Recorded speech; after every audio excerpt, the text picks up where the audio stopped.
Our speaker, Karen Lunde. Karen graduated from the University of Iowa with a BS in biomedical engineering and a BA in biochemistry. Overachiever. Yeah. She received her PhD in biology from the University of California, San Diego.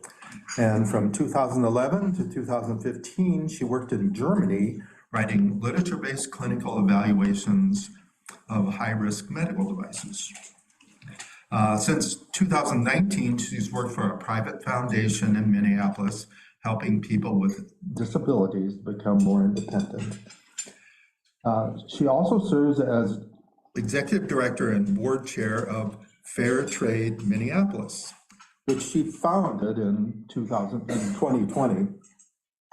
And after hearing her today, you will find that she is extremely passionate about this organization. She and her 17-year-old daughter lived in Germany for 9 years, so she could probably give this talk auf Deutsch. As well as English. Please welcome Karen.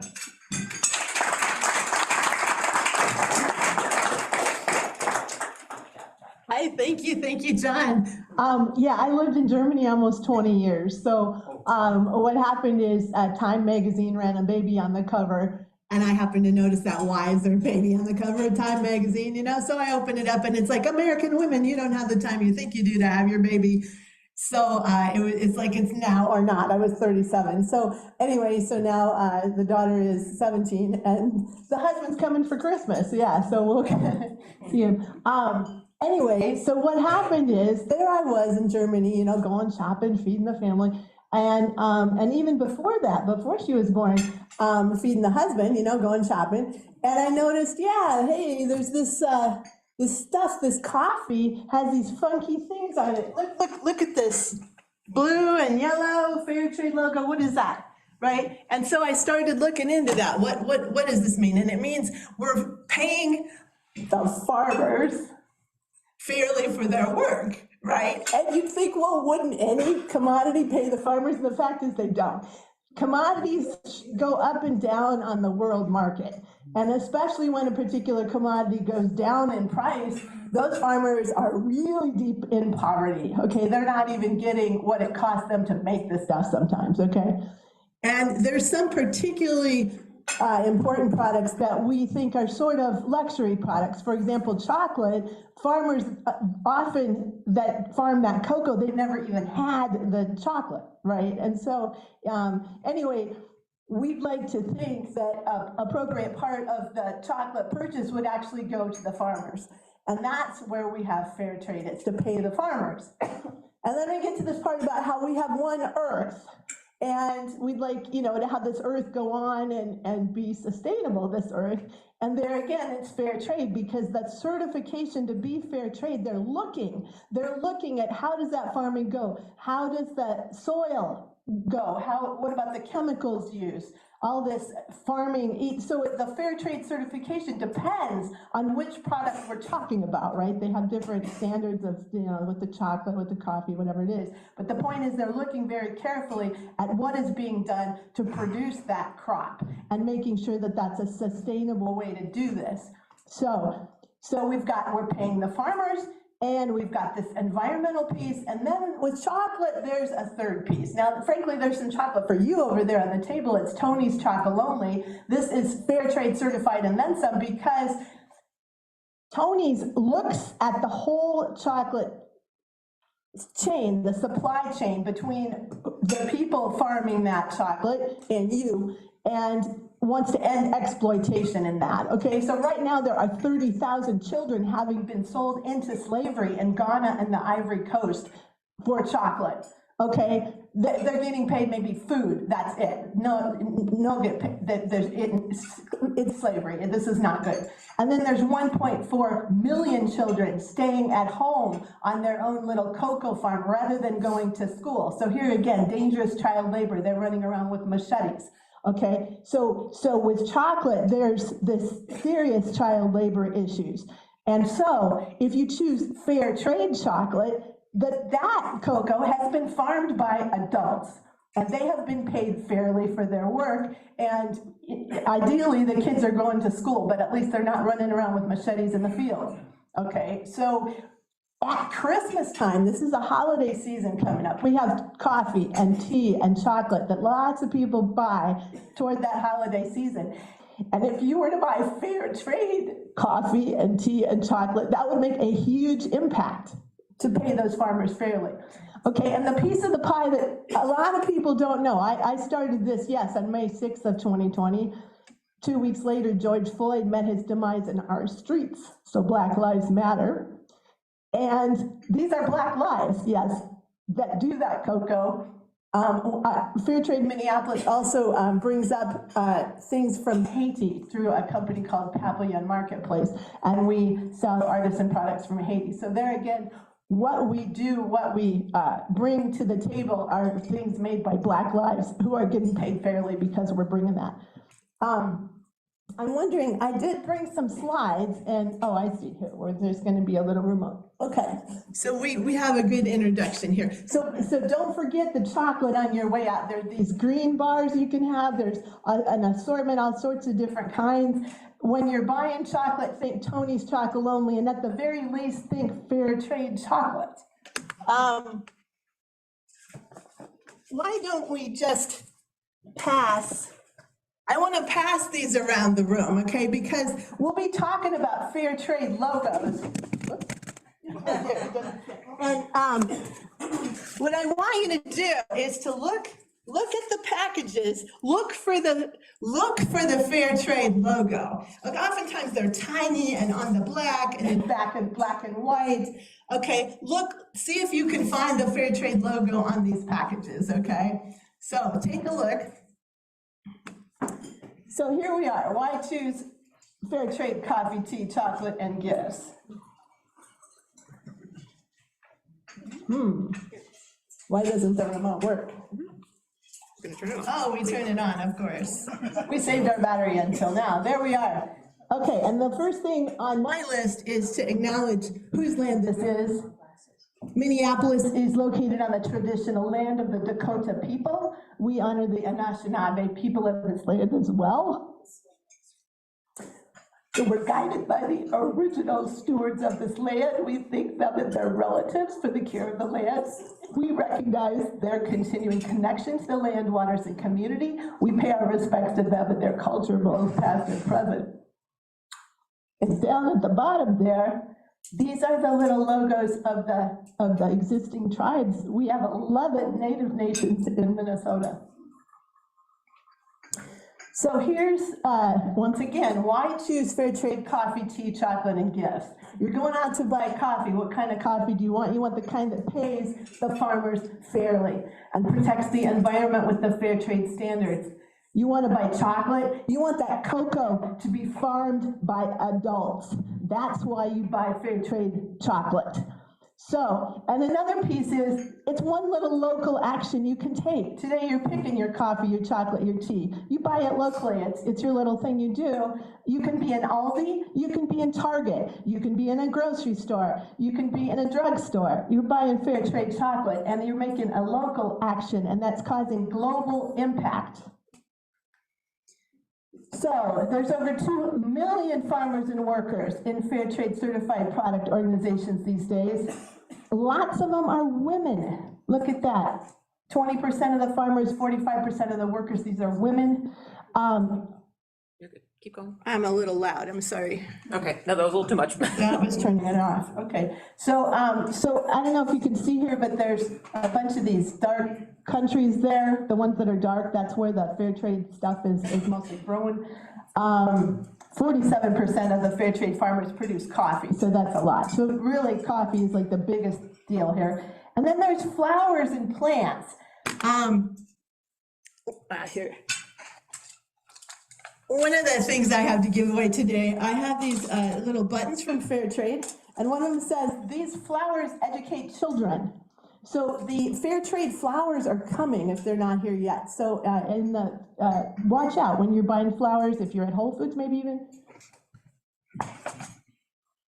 Yeah, so it turns out Whole Foods and Amazon are like, you call them museums of fair trade or something. They have oodles of fair trade products. You go through the produce section of Whole Foods and almost all of that is fair trade. It's just fantastic, amazing. Asparagus, fair trade, lemons, fair trade, everything. Okay, but if you want to buy fair trade products and support your local economy, how many people here are members of a local food co-op? Is anybody a member of a co-op? A couple, good. How many have been to a local food co-op? Yes. Which local food co-op are we members of?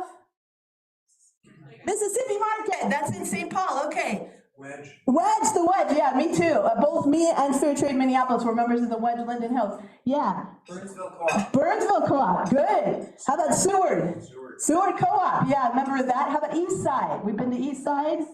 Anybody East Side, yeah. If you need seedlings in the spring, East Side is fantastic. Okay, but so these food co-ops, yes, they have their local food, but when it's not local, when it's coming in from wherever else, a lot of what they have is fair trade, the coffee, the tea, the chocolate. So you go to a food co-op, buy that fair trade stuff, you're supporting the local food too. Okay, this here is look at that. What is going on? Fair trade provides stability for people. Yes, the coffee minimum prices applicable in 25 of the last 33 years. So what does that mean? In 25 of the last 33 years, the price of coffee on the world market fell so low that it was completely poverty price. It was like not paying them for their work with that coffee, okay? It's a lot of work to grow coffee and sell that. So that's when this line is dark and below, okay? So what these lines above that mean, this is the minimum price. So this is one reason, this is how fair trade works, is with these commodities like coffee, there's a minimum price. That farmer, when they come and they sell fair trade, they will get at least that much for that coffee, even if the world market goes below. So that's one way to keep them out of poverty with this fair trade. The fair trade premium, that's another way. So this premium goes above and beyond the money that is paid for the coffee to the farmer. Okay, the premium, what happens there, how fair trade works is you have a little people, small scale farmers farming coffee, cocoa, tea, and the fair trade helps them get together as a co-op in a region of the world, and then their product is sent in one shipment to the nation that's using it, which in our case is us, okay? And then there's no middle people. So that's how fair trade works, is that there's aren't any this typical paying the middle people in all business as it goes. No, we don't have the middle people, so we can pay the farmers much more for their products. And then on top of that, there's this fair trade premium that goes back to that co-op of farmers, and they democratically decide what to do with it. Okay, so in these pictures, what we're showing is somebody made a school out of it, somebody else made a healthcare center out of it. The coffee people need a lot of infrastructure for their coffee, so they bought some of that. Okay, and this little guy here, it looks like he's planting seedlings, but the point is the fair trade premium can be so significant that, look at this. This is from 2010 to 2021 or so, and we're seeing the fair trade premium for the whole world was about 50 million way back then, and now it's over 200 million. So we're seeing like a quadruple of fair trade products that's been sold, which is fantastic. And that this fair trade premium goes back, and again, it helps people, it raises them out of poverty. It's a good thing. So, consumer awareness of fair trade. You may wonder why you barely sort of heard of this, and maybe your neighbors have never heard of this, and maybe your grandkids or your nieces or whoever haven't heard of this. Well, this is America here, over here on the side. Boy, that laser printer is hard to use. There, this here. Okay, and what we're seeing is the European nations like Germany and Austria and Switzerland, they're at a level of about 92% recognition of consumer awareness of fair trade. They've been that way for, a few years. But whereas in the States, 2 years ago or so, we're saying 41% of the people knew about it, and now we're claiming that 61% does. But the point is there's many, many people in this country and in the city who have no idea what fair trade is, okay? So that's an education piece. So there again, the Rotary has 4 questions they want to know. They want to know, is it truth? And for truth, I would then talk about this again, that here we got over 2 million farmers and workers in Fair Trade certified producer organizations. Wow, that's a lot of people on earth. So yeah, this is true, that we're paying them fairly for their work, the farmers and artisans involved in fair trade, and we're protecting the environment with the fair trade standard. Is it fair to all concerned? Well, yes, that's the point, fair. Fair trade is fair to all concerned. Will it build goodwill and better friendships? Well, you know what? I think so. I mean, this is fantastic. Some people that started fair trade thought it was kind of from the south to the north, let's say. In this country, we have people raising fair trade blueberries and apples and things on farms here. And yes, I think it builds goodwill and better friendships when people that do work actually get paid fairly for their work, and we protect the earth for all of us. And then, will it be beneficial to all concerned? And here I bring out the United Nations Sustainable Development Goals, of which fair trade meets many. The first one is about no poverty, and fair trade is paying the people fairly for their work to get them out of poverty. Then we have no hunger. Again, when you have money, maybe you can buy food or grow it on your farm. We have gender equality. Fair trade works towards the women also having leadership roles. We have the cities and the life on land and the partnership for the goals. Several of these are met by fair trade. So this is really real. Yes, it's true, and yes, it's fair. Fair trade. So, how to recognize fair trade products. This is the most internationally recognized fair trade logo. It's for Fair Trade International, Fair Trade America. I have a shirt. Here it is. Yes, yes. Hello, hello. This is fair trade. My mom has it too. You know where we got this? They sent this to us. They actually have some marketing. It's amazing. Okay, and that's again what. You folks that are here, again, with the buttons and stuff, we can hand something out. But so you want to recognize this. And now, so what happened to the chocolate bars? Did they get somewhere? Yeah. Did you see the logos on those things? Yeah. Some of them on the back side, right? So you really got to be a detective and look at that stuff. When you're looking at high-end chocolate, if someone's charging an arm and a leg for that chocolate anyway, and then they're not paying the farmers, I wouldn't buy that. Right, and the same for high-end ice cream and high-end coffee and tea. Look who is getting paid. Is it an advertising budget? Is it a lot of middle people? Or are the farmers actually getting paid? With fair trade, you're paying those farmers to grow that tea, to grow that coffee, to grow that cocoa for you, right? That's a much better deal. Okay, so there we have it, Ben & Jerry's, wow. Okay, Ben & Jerry's is a hero for fair trade. In that Ben & Jerry's package, there is fair trade cocoa, there is fair trade vanilla, there is fair trade sugar, and depending on your kind of ice cream, there's fair trade bananas and coffee. All in Ben & Jerry's, 5 different things can be fair trade. And plus, in 2020, Ben & Jerry's gave $600,000 extra to the farmers that farm its cocoa to help get them out of poverty. So, if you're buying premium ice cream, that's the one to buy. Pay the farmer. Here we have the chocolate. Tony's Chocolonely has a mission to end exploitation in chocolate. They used to say it's to make it 100% slave-free, because those children have been sold into slavery in Ghana and the Ivory Coast, and because those children, 1.4 million children, are staying at home on their own cocoa farms. Not for Tony's, they're not. Okay, Tony's is looking that adults are doing the work for that chocolate. Have you guys seen this Tony stuff, or is this new? Yeah. No. This new, see there, it's new. Okay, so once upon a time, not so long ago in Amsterdam, there's this guy named Tony, and he heard about this slavery stuff, of child slavery and chocolate, and he said, oh, well then I want some chocolate that's not made by child slaves. Yes, so he went to 9 different chocolate companies in Amsterdam and said, can you sell me chocolate and guarantee there's no child slave labor here? And they said, no, we can't. Oh, he said.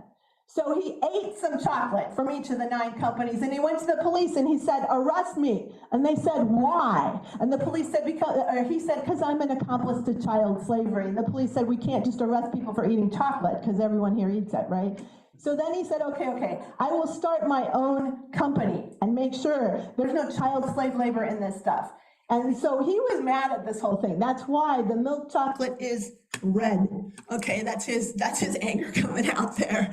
And otherwise, kind of looks like it belongs in a carnival, this stuff, but it's fantastic chocolate, okay, if you eat it. In fact, I'm offering it to you for free over there on the table. Please do take some before you go. But so Tony's is you'll see the Fair Trade logo on the back. That's definitely Fair Trade. And then, like I said, their mission is that all chocolate on earth is 100% slave-free. So they're open sourcing their methods. Please come do it the way we do it. And so Ben & Jerry's partnered with them. So now there's this chocolate love affair. There's a couple of candy bars, and on the coast there's a certain kind of ice cream that's to celebrate this love affair and all of that. But so Ben & Jerry's and Tony's are heroes of this whole Fair Trade business. Now, what is that?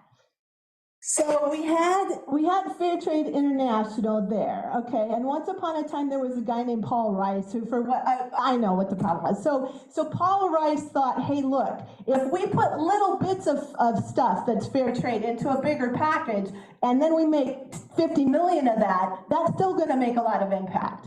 And so he wanted to have it be okay to have ingredients in the package rather than, the whole thing. Let's focus, even if it's 10%, let's let it in and talk about it. And he made such a point of it that he went ahead and branched off from Fair Trade International to this. This is Fair Trade USA. Okay, and frankly, we at Fair Trade Minneapolis are under Fair Trade USA. So anyway, they're okay.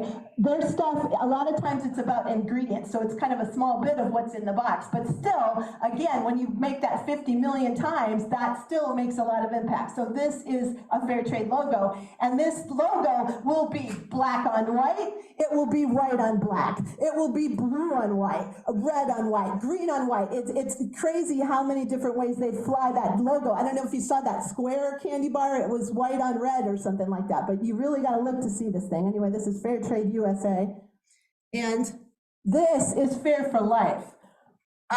This is a very stringent Fair Trade logo. If you go to their website, you can drill down on, this is Alter Eco makes chocolate. That was part of what I passed around, Alter Eco. And right on, just, drill down a little bit and you see all this information about their sourcing and their support and blah, blah, traceability, partnership. So it's very stringent Fair Trade logo, this Fair for Life. All right, so we've talked about Fair Trade International, Fair Trade USA, and the Fair Trade International has Fair Trade America too. It's a long story. But so it's kind of like herding cats, this Fair Trade business. Okay, but what you're looking for is a Fair Trade logo on that package. It means the farmers were paid fairly, the environment was protected, and there's no children making your cocoa.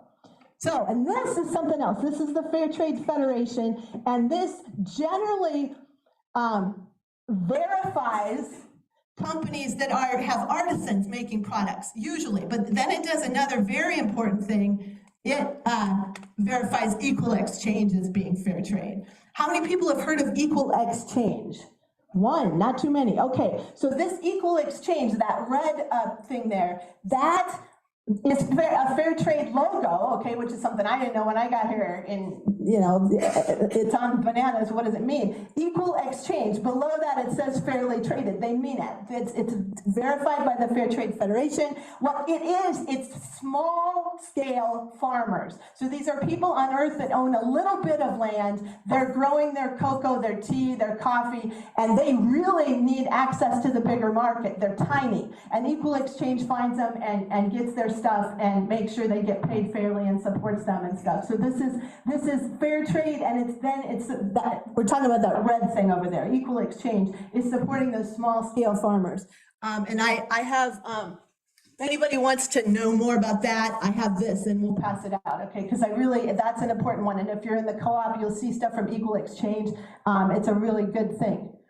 So that Fair Trade Federation, it verifies the artisans. So this is Papillon Marketplace, and I read information about that too.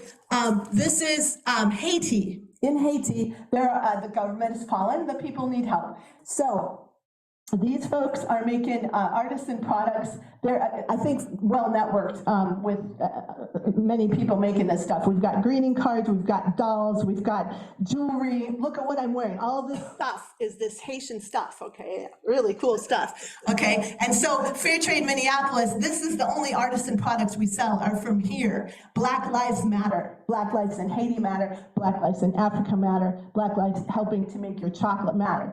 And they should be paid fairly for their work. Okay. Now, at Fair Trade Minneapolis, originally, we never thought we'd be selling any fair trade products. We didn't expect that. We didn't plan for that. What we thought we were going to do was to make awards for those retailers and cafes that do sell that stuff. So for example, this is our Fair Trade Award we gave to the Lunde Hills Co-op, and they sell over 330 fair trade products, right? That's a small place, and that's a lot of products. And down here, we list those fair trade logos. It's kind of like herding cats, right? There's several different, so the Equal Exchange and Peace Coffee. Peace Coffee is fair trade because they take coffee from a co-op with this logo, they put it into their package and they sell it as fair trade coffee. So Peace Coffee doesn't pay extra for fair trade, but they do have only fair trade coffee in their package. So yes, Peace Coffee is fair trade coffee. It's roasted here in Minneapolis. Other fair trade coffees roasted here, there's Tiny Footprint, there's B&W, and there's Up Roasters Coffee. These are fair trade coffee roasted right here in Minneapolis. Okay, and if you're buying other coffee roasted here in Minneapolis that isn't fair trade, maybe you want to switch to fair trade. And there we are, posting our first Fair Trade Award. This is Namaste Cafe. And so Namaste serves, yes, Peace Coffee. This is Powwow Grounds on Franklin. And here we are with their Fair Trade Award, my mom and me. They have 18 fair trade products in there, including a lot of different kinds of tea and coffee. So go to Powwow Grounds, it's a great cafe. At Fair Trade Minneapolis, we have a free and complimentary meat and snack event on a Monday night in July. And this is who all came in 2022, and here's 2023. We tend to bring, sometimes we get coffee and chocolate and it's getting close to the date, and we'll bring it here and give it away. Have a lot of fun talking about it. So meat and snack. Then this is the Linden Hills Festival in 2022.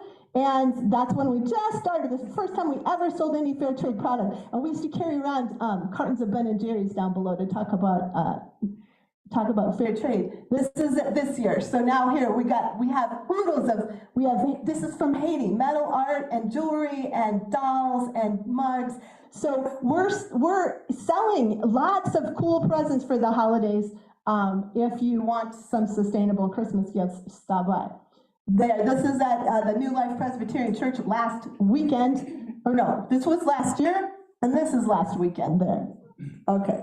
So we're getting to have a normal calendar. And there, why choose it? We're paying the farmers and artisans fairly. We're protecting the environment. We got cocoa farmed by adults. A local action makes global impact. Thank you, thank you. Do you have any questions? Yes. Maybe a statement, a comment, and then a question. It seems to me if there was I see 7 different logos meaning the same thing, and I know you said it was like herding cats, but clearly, if those could join somehow and work as one front, I think it'd be so much stronger, but you're probably aware of that already. My question is, let's say I make a product and I want that logo, can you walk me through how I get that logo? Yes. So what kind of product would you like to make? I'm making a food product. I'm making brownies. You're making brownies and you want that, so you want the Fair Trade USA logo on your package. So you talk to Fair Trade USA, and the first step is you have to get your cocoa from fair trade people, okay? And probably see that the people with Fair Trade USA are good at working with you and helping you find that cocoa so that it can come to you. And surely, yes, it will cost a bit more than this other kind of cocoa, but yes, so the point is you work with Fair Trade USA to get that logo on your package eventually, yeah. And there'd be a little bit of an annual fee, like The artisans with Fair Trade Federation, they end up paying about $400 a year. So if they're smaller than that, what happens in Haiti, there's an artisan that's smaller than that, they're Rosies, and they make greeting cards, and they get Papillon to buy their cards, and then they go through here, and then they're Fair Trade Federation verified that way. But, so yes, so the bottom line is you work with the certifying organization. So you could work with Fair Trade, all one word, Fair Trade International, America, yeah, or you could work with Fair Trade USA. But you want the Fair Trade logo on your package, and I think it'd be best to be on the front, because then we can identify it when we're looking at the groceries counter. But does that, yeah. Karen, assume that the fair trade market starts to dominate the food industry. Wouldn't that be great? Yeah, well, this is my question, okay? Assume that as a hypothetical. Will that have a beneficial or detrimental impact on the non-fair trade farmers around the world? Okay. I think it wouldn't be that, I mean, people who are not fair trade are not getting paid fairly for what they make now. And there's this world market that has these sinks where the price is actually lower than what it cost you to make it. Okay, so that's really a horrible situation as it is. Okay, and so no, it couldn't get any worse. The point is, so I started Fair Trade Minneapolis, yes, May 6th of 2020. 2 years later, well, what happened is that some of us wanted to put a face on this. They were like, oh, find people in Africa that are positively affected by fair trade. So I knew people just with Facebook, I knew some people in Africa, and I asked them about fair trade, and they said they never heard of it. I said, what, never heard of it? And so then I actually, in one situation, we actually connected. Here's this guy, never heard of fair trade, grows coffee, wants to have his coffee be fair trade. And it turns out the guy he sells it to also buys fair trade coffee. So we thought, oh, look, we've connected this coffee grower to this fair trade guy. Isn't that great? Well, then we were getting a hold of, in Fair Trade International in Africa, in Nairobi, Kenya, there's this woman who had been the global CEO of Fair Trade International. And she said to me, hey, we need to Zoom, we need to talk. I said, okay. And she shared with me this that I didn't know before, and because I always naively thought, hey, you want to grow fair trade stuff, right? You want to get paid for your work. So you get your, coffee, your cocoa, whatever, you get it fair trade certified, and then it's sold, and then you get paid fairly for your work. End of story, I thought. But no, that's not it.